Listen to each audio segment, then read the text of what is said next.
റസൂലുള്ളാഹി സ്വല്ലല്ലാഹു അലൈഹി വസല്ലമ തങ്ങൾ പുറത്തേക്ക് പോയി.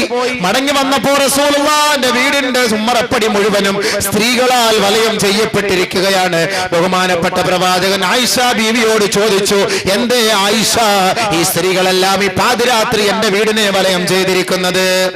ബഹുമാനപ്പെട്ട ആയിഷ റളിയല്ലാഹു അൻഹ പറയുകയാണ്, യാ റസൂലല്ലാഹ്, ഇവരുടെ ഭർത്താക്കന്മാർ ഇവരെ അടിക്കുന്നു എന്ന പരാതി പറഞ്ഞുകൊണ്ടാണ് ഈ പാതിരാ സമയത്ത് അങ്ങയുടെ വീടിനെ വലയം ചെയ്തിരിക്കുന്നത്. അല്ലാഹുവിന്റെ റസൂൽ പറയുകയാണ്, പരസ്യമായി പ്രഖ്യാപിച്ചു, ഏ ഹിജാസിന്റെ ഉടമകളെ, ഹിജാസിന്റെ മക്കളെ, ലോകത്തെ മുസ്ലിം സഹോദരാ സഹോദരാ സഹോദരാ, നിങ്ങൾ ആരും നിങ്ങളുടെ ഭാര്യമാരെ അടിക്കല്ലേ. അങ്ങനെ അടിക്കുന്നവൻ ലൈസ ഉലൈക ബിഖിയാരിഹിം, അവരിൽ നല്ലവരെ അല്ല, അവരിൽ നല്ലവരെ അല്ല, അവർ നികൃഷ്ടരാണ്, നെറികെട്ടവരാണ്. അതുകൊണ്ട് നിങ്ങളുടെ ഭാര്യമാരെ നിങ്ങളാരും അടിക്കല്ലേ എന്ന് ആരംഭപ്പൂവായ മുത്ത് മുഹമ്മദ് മുസ്തഫ സല്ലല്ലാഹു അലൈഹി വസല്ലം അള്ളാന്റെ റസൂൽ പറഞ്ഞു കൊടുത്തു, നിങ്ങൾ ആരും അടിക്കല്ല കേട്ടോ, നിങ്ങൾ ആരും അടിക്കല്ലേ. നബി തങ്ങൾ പറയാണ്, ഒരു രാത്രി 70ഓളം പെണ്ണുങ്ങളാണ് പരാതിയായിട്ട് വീട്ടിൽ വന്നത്. പാതിരാത്രി ഭർത്താക്കന്മാർ അടിക്കുന്നു എന്ന് പറഞ്ഞിട്ട് പരാതിയുമായി 70ഓളം പെണ്ണുങ്ങൾ, സ്ത്രീകൾ. ആലോചിച്ച് നോക്കി, എന്തായിരിക്കും അടിയപ്പോ? റസൂലുള്ളാഹി സ്വല്ലല്ലാഹു അലൈഹി വസല്ലമ തങ്ങൾ ഭാര്യയോടുള്ള കടപ്പാടിന്റെ പേരിൽ വീണ്ടും പറഞ്ഞു, ലാ യജ്ലിദു അഹദുക്കും ഇംറാതഹു ജൽദൽ അബ്ദ്, അടിമയെ അടിക്കുന്നത് പോലെ നിങ്ങൾ ആരും നിങ്ങളുടെ ഭാര്യമാരെ അടിച്ചു പോകരുത്. സുമ്മ യുജാമിഉഹാ ഫീ ആഖിരിൽ ലൈൽ, ഭാര്യയെ അടിച്ച് മൃഗീയമായ നിലയിൽ വേദനിപ്പിച്ച് വീടിന്റെ ഏതെങ്കിലും ഒരു മൂലയിൽ ചവിട്ടി താഴ്ത്തിയിട്ട് അവന്റെ ശാരീരിക വികാരം പൂർത്തിയാക്കാൻ പാതിരാ കഴിഞ്ഞ സമയത്ത് വേദന കൊണ്ട് മല്ലിടുന്ന പെണ്ണിനെ പിടിച്ച് മലർത്തിക്കിടത്തി അവളുമായി ശാരീരിക ബന്ധം പുലർത്താൻ നാണമില്ലേ എന്ന് ലോകൈക ഗുരു മുഹമ്മദ് മുസ്തഫ സല്ലല്ലാഹു അലൈഹി വസല്ലം അവന്റെ ആവശ്യത്തിന് അടിച്ചങ്ങോട്ട് ഒതുക്കിയിട്ട് പിന്നെ കൊണ്ടുപോയിട്ട് ശാരീരിക ബന്ധം പുലർത്താൻ നാണമില്ല. എനിക്ക് അടിക്കരുത് ഒരു ഭാര്യയെയും ഒരു പെണ്ണിനെയും. അങ്ങനെ നിനക്ക് നിന്റെ ഭാര്യയുമായി യോജിച്ചു പോകാൻ കഴിയില്ല എങ്കിൽ ഈ പീഡന മുറകളെല്ലാം ഒഴിവാക്കി ഇസ്ലാമിക വിധി പ്രകാരം, മതപ്രകാരം, നിയമനിർമ്മാണ പ്രകാരം തസ്രീഹിം ബിഇഹ്സാൻ, നല്ല നിലയിൽ നീ അങ്ങോട്ട് ഒഴിവാക്കിയാലേ, നല്ല നിലയിൽ ഒഴിവാക്കിയാലേ. അതല്ലാതെ പീഡിപ്പിക്കാനോ പരസ്യപ്പെടുത്തി നാട്ടുകാരെ മുഴുവൻ panchayat, municipality, police station, SP office, രാജ്യത്തിന്റെ എല്ലാ ഓഫീസിലും ഈ പെണ്ണിനെയും കൊണ്ട് കയറിയിറങ്ങി വർഷങ്ങളായി, 8 വർഷമായി ഇവളെ എനിക്ക് ഒഴിവാക്കി തരാൻ പറഞ്ഞിട്ട് ആരും ഒഴിവാക്കി തരുന്നില്ല, എനിക്കൊരു പെണ്ണ് കെട്ടാനും പറ്റുന്നില്ല, ആകെ ഇടങ്ങേറുണ്ട് അവലും കഞ്ഞിന്നും പറഞ്ഞിട്ട് നാട്ടുകാരുടെ മുഴുവനും മുന്നിൽ, അന്യപുരുഷന്മാരുടെ മുഴുവനും മുന്നിൽ ഈ പെണ്ണിനെ പൊക്കിക്കൊണ്ട് നീ നടക്കരുത് എന്നർത്ഥം. യോജിക്കാൻ പറ്റൂലേ? ഉപദേശിച്ച് നോക്കുക, അടിച്ചു നോക്കുക, മാറി നോക്കുക. നടക്കൂല എങ്കിൽ പതുക്കെ ഇസ്ലാമിക നിയമപ്രകാരം ഖാദിമാരുടെ മുന്നിൽ പോയിട്ട് അവളെ അങ്ങോട്ട് നല്ല നിലയിൽ തസ്രീഹും ബിഇഹ്സാൻ, നല്ല നിലയിൽ അള്ളാഹും റസൂലും പറയുന്ന നിലയിൽ, മാന്യമായ നിലയിൽ അവളെ നീ അങ്ങോട്ട് ഒഴിവാക്കുക. ഈ കരാറാണ് കല്യാണത്തിന്റെ ദിവസം പെണ്ണിന്റെ പിതാവിന്റെ കയ്യിൽ കൈവച്ചുകൊണ്ട്, ചെറുപ്പക്കാരെ നിങ്ങൾ എടുക്കുന്ന കരാർ, ഈ കരാർ നിങ്ങൾ ഉടച്ചു കളഞ്ഞാൽ അള്ളാഹുവിന്റെ കോടതിയുടെ മുന്നിൽ നിന്ദ്യനായി തലകുനിച്ചു നിൽക്കേണ്ടി വരും. പടച്ചവൻ കാക്കട്ടെ. ഈ കരാറെല്ലാം പറഞ്ഞു പൂർത്തിയാക്കിയിട്ടാണ് അൽ ഫാത്തിഹ ഓതുന്നത്. ഫാത്തിഹായ ഒരു സാക്ഷ്യം. ഇതാണ് കല്യാണം. കല്യാണം കഴിഞ്ഞ മാത്രയിൽ രണ്ടാമതായി ചെയ്യേണ്ട ഉത്തരവാദിത്വം ചെറുക്കന്റെയും പെണ്ണിന്റെയും കൈക്ക് പിടിച്ച് മംഗളാശംസ നേരലാണ്. എന്താ മംഗളാശംസ? ഓരോ പാർട്ടിക്കാരും അവരുടെ പത്രങ്ങൾ കൊണ്ടുവന്ന് ഇങ്ങനെ വായിക്കും മംഗളാശംസ. അത് കുറെ സാഹിത്യ വാക്കുകളൊക്കെ ചേർത്തുകൊണ്ട് മംഗളാശംസകൾ നേരുന്നു. ഇല്ല, ഒരു പെണ്ണിന്റെ കൈക്ക് പിടിച്ച് പെണ്ണുങ്ങൾ പറയട്ടെ, അയ്യുഹസ്സൗജാൻ ബാറകല്ലാഹു ലകുമാ വബാറക അലൈകുമാ വജമഅ ബൈനകുമാ ഫീ ഖൈരിൻ വആഫിയ. നവവരന്റെ കൈക്ക് പിടിച്ച് സുഹൃത്തുക്കൾ പറയട്ടെ, കല്യാണത്തിന് വന്ന സഹോദരങ്ങൾ പറയട്ടെ, അയ്യുഹസ്സൗജാൻ ബാറകല്ലാഹു ലകുമാ വബാറക അലൈകുമാ വജമഅ ബൈനകുമാ ഫീ ഖൈരിൻ വആഫിയ. അതാണ് ഉസ്താദുമാർ ഫാത്തിഹ ഓതി ദുആ ചെയ്യുമ്പോൾ 3 പ്രാവശ്യം പറയുന്നത്, അയ്യുഹസ്സൗജാൻ, ഓ നവവധൂവരനെ, ബാറക്കല്ലാഹു ലക്കുമാ, നിങ്ങൾക്ക് രണ്ടുപേർക്കും അല്ലാഹു ബർക്കത്ത് ചെയ്യട്ടെ, അനുഗ്രഹം ചൊരിയട്ടെ. വബാറക അലൈക്കുമാ, നിങ്ങളുടെ ജീവിതത്തിലും അല്ലാഹു അനുഗ്രഹം ചൊരിയട്ടെ. വജമഅ ബൈനകുമാ ഫീ ഖൈരിൻ വആഫിയ, സന്തോഷകരമായ ജീവിതം നയിക്കാൻ അല്ലാഹു നിങ്ങൾക്ക് രണ്ടുപേർക്കും തുണ നൽകട്ടെ, തൗഫീഖ് നൽകട്ടെ. വജമഅ ബൈനകുമാ ഫീ ഖൈരിൻ വആഫിയ, അതാ പറഞ്ഞത്. ഇതാണ് മംഗളാശംസ. എല്ലാവരുടെ കൈക്ക് പിടിച്ചും പറയണം. ഇത് ചെറുക്കന്മാരുടെ കൈക്ക് പിടിച്ച് കല്യാണത്തിൽ പങ്കെടുക്കുന്ന ഒരു ആള് പോലും പറയും നമ്മൾ കണ്ടില്ല. പിന്നെ പറയും കൈ കൊടുത്തിട്ട് ഹായ് ഹായ് അളിയ അങ്ങനുണ്ട്, ഇതല്ലേ പറയുള്ളൂ. കൈക്ക് പിടിക്കുക.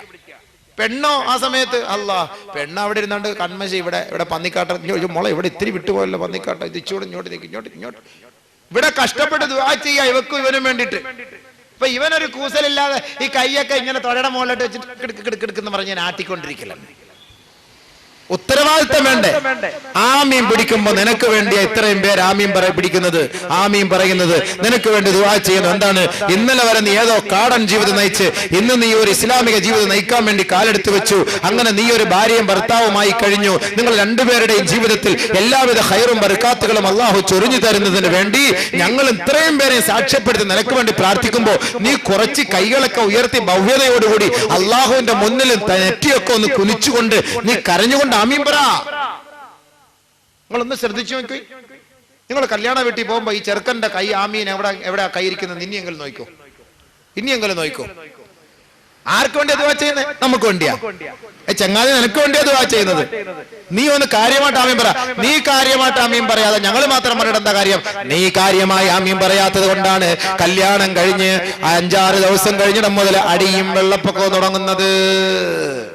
കാര്യത്തിന് തുടക്കം അവിടെ നിന്നാണ്. കാരണം ബർക്കത്ത് കിട്ടിയില്ല, ഖൈറായ നിലയിൽ അല്ലാഹു നിങ്ങളെ ഒരുമിപ്പിച്ചിട്ടില്ല. നീ ആമീൻ പറയാത്ത കൊണ്ടാണ്. അതുകൊണ്ട് ആത്മാർത്ഥമായി ആമീൻ പറ. കൈകൾ ഉയർത്തി പിടിച്ച് പടച്ചവനെ തെറ്റായി പോയല്ലോ, ഞാൻ കഴിഞ്ഞ ജീവിതങ്ങൾ ചെയ്ത തെറ്റുകൾ എല്ലാം നീ മാപ്പാക്കി ഈ ഒരു നല്ല കുടുംബ ജീവിതം, അല്ലാഹുവേ ഭാസുരമായ ജീവിതം നിനക്ക് തൃപ്തിപ്പെട്ട നിലയിൽ അത് നടത്തി മുന്നോട്ട് കൊണ്ടുപോകാൻ തൗഫീക്ക് തരാൻ വേണ്ടി ആത്മാർത്ഥമായി ഒരു തുള്ളി കണ്ണുനീര് വീഴട്ടെ നിന്റെ കൈകളിലേക്ക്. അൽഹംദുലില്ലാ, ആ കുടുംബ ജീവിതം അല്ലാഹു ബർക്കത്തിലാക്കും.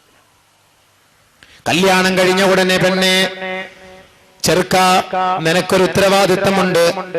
ഈ ദുആ ചെയ്തതിന് ശേഷം, മംഗളാശംസ കഴിഞ്ഞതിന് ശേഷം ആദ്യ രാത്രിയായി മണിയറയിലേക്ക് കാലെടുത്ത് വെക്കുമ്പോ 2 റക്അത്ത് നീ ഒന്ന് സുന്നത്ത് നമസ്കരിക്കണേ. കൂടുതലൊന്നും വേണ്ട, 20 റക്അത്ത് തറാവീഹ് നമസ്കരിക്കാൻ നിൽക്കണ്ട, സമയമില്ലല്ലോ. എത്രയോ ദിവസം കൊണ്ട് 5ാം ക്ലാസ് മുതൽ പെണ്ണിനെ നോട്ടം വിട്ട് 10ാം ക്ലാസ് വരെ അഡ്ജസ്റ്റ് ചെയ്ത് കൊണ്ടുവന്ന് 12 വരെ നോട്ടം വിട്ട് 15ന്റെ അന്ന് കെട്ടിച്ചും തന്ന് ഇനി ഇവിടെ നിന്ന് 20 റക്അത്ത് ഇവിടെ നിസ്കരിക്കണം എന്ന് പറഞ്ഞ് നടക്കുന്ന കാര്യമൊന്നും അല്ല. അത് ഇത്ര നാളുകൊണ്ട് നമ്മൾ ഓടിച്ചിട്ട് പിടിച്ച കല്യാണമായത്. ബഹുമാനമുള്ള സഹോദര, 2 റക്അത്ത് സുന്നത്ത് നമസ്കരിച്ചുകൊണ്ട് നിങ്ങളുടെ ദാമ്പത്യ ജീവിതം അല്ലാഹുവിന്റെ തൃപ്തിയിലേക്ക് കൊണ്ടുവരാനും നിങ്ങളുടെ ബന്ധപ്പെടലിലൂടെ നിങ്ങൾക്ക് നൽകുന്ന സന്താനങ്ങൾ അല്ലാഹുവിന് ഇഷ്ടപ്പെട്ട സന്താനമായി മാറുവാനും നിങ്ങൾ ആത്മാർത്ഥമായി പ്രാർത്ഥിക്കണം. ബഹുമാനപ്പെട്ട അലി റളിയല്ലാഹു അൻഹുവിന്റെ ഒരു ചെറിയ സംഭവം.